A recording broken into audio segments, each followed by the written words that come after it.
Oknum dosen Universitas Sriwijaya Reza Gassarma yang dilaporkan 3 mahasiswinya atas kasus dugaan perbuatan asusila melalui chat terancam 12 tahun kurungan penjara. Oknum dosen Reza Gassarma diancam dengan pasal 9 Undang-Undang Republik Indonesia Nomor 44 Tahun 2008, JO pasal 35 Undang-Undang Republik Indonesia Nomor 44 Tahun 2008 tentang pornografi.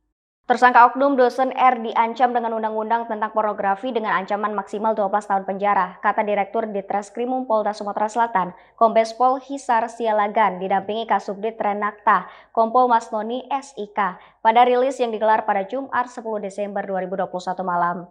Hisar juga menegaskan jika oknum dosen Reza Gassarma ditetapkan sebagai tersangka tepat pada pukul 14 waktu Indonesia bagian Barat oleh tim penyidik Subdit 4 Renakta Polda Sumatera Selatan. Tersangka ditahan di Polda Sumatera Selatan selama 20 hari ke depan, terhitung sejak pukul 00 waktu Indonesia bagian Barat, 11 Desember 2021.